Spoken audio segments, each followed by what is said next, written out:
AP బీజేపీలో చోటు చేసుకున్న అనూహ్య పరిణామాలు రాజకీయంగా ఆసక్తి రేపుతున్నాయి. బీజేపీ రాష్ట్ర సారథిగా దగ్గుపాటి పురంధరేశ్వరిని ఎంపిక చేస్తూ పార్టీ అధిష్టానం నిర్ణయించింది. దీంతో వచ్చే ఎన్నికలపై ఆమె ప్రభావం ఎంత, అసలు పొత్తుల విషయంపై ఆమె స్పందన ఎలా ఉంటుంది అనేది ఇప్పుడు చర్చనీయాంశంగా మారింది. పురంధరేశ్వరి నియామకంపై దీక్షా మీడియా స్పెషల్ స్టోరీ. నేను మీ Shanti. Welcome to Deeksha media.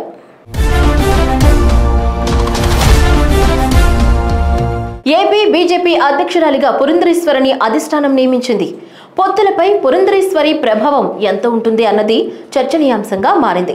అటు చంద్రబాబు, ఇటు పవన్ కళ్యాణ్ ఉమ్మడి పొత్తు కోసం ఇప్పటికే తమ ప్రయత్నాలు ప్రారంభించారు. రానున్న 2024 ఎన్నికల్లో వైసీపీని ఓడించేందుకు పొత్తుల మంత్రాన్ని పట్టిస్తున్న టీడీపీ, జనసేనలు బీజేపీని ఒప్పించే పనిలో పడ్డాయనేది జగమెరిగిన సత్యం. ఇదే విషయాన్ని జనసేన అధినేత పవన్ కూడా తరచుగా చెప్తున్నారు. ఇక టీడీపీ అధినేత చంద్రబాబు కూడా తరచుగా అవకాశం ఉన్న ప్రతిసారి ఢిల్లీకి వెళుతున్నారు. బీజేపీ పెద్దలతోనూ ఆయన భేటీ అవుతున్నారు. సమయం, సందర్భం కోసం వేచి చూస్తున్నారు. ఎవరెన్ని ప్రయత్నాలు చేసినా, కేంద్రంలోని పెద్దలే ఒప్పుకున్నా రాష్ట్ర స్థాయిలో పార్టీలు కలిసి ముందుకు నడవాల్సిన అవసరం ఉంది. ఈ విషయంలో ఇప్పటి వరకు బీజేపీ రాష్ట్ర నేతగా ఉన్న సోము వీర్రాజు పెద్దగా స్పందించలేదు. పైగా చంద్రబాబుపై ఆయన కారాలు, మిరియాలు నూరేవారు. ఇక పవన్తోనూ ఆయనకు సఖ్యత లేదు.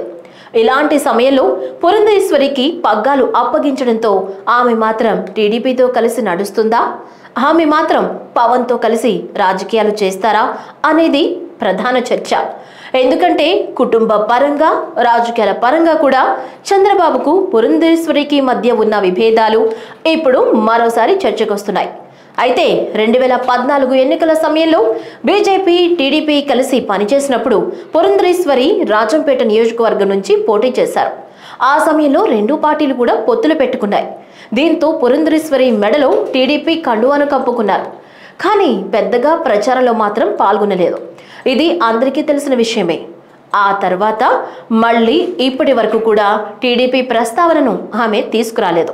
ఇలాంటి సమయంలో వచ్చే ఎన్నికలకు సంబంధించి పొత్తులు పెట్టుకుంటే పురంధరేశ్వరి టీడీపీ అధినేత చంద్రబాబుతో కలిసి పనిచేస్తారా అనేది చర్చ. అదేవిధంగా పవన్ కళ్యాణ్తో ఆమె కలిసి అడుగులు వేయగలరా అనేది కూడా చర్చనీయాంశంగానే మారింది. మరి ఏం జరుగుతుందో చూడాలి. కుటుంబ వివాదాలను, రాజకీయాలను వేర్వేరుగా చూడగలిగిన సర్దుబాట్ల విషయంలో పురంధరేశ్వరి ఏ మేరకు సర్దుకుపోగలరా అనేది చర్చనీయాంశంగానే మారింది. ఈ వీడియో కనుక మీకు నచ్చినట్లయితే సబ్స్క్రైబ్ చేయండి, లైక్ చేయండి, షేర్ చేయండి. మరిన్ని అప్డేట్స్ కోసం బెల్ ఐకాన్ని క్లిక్ చేయండి.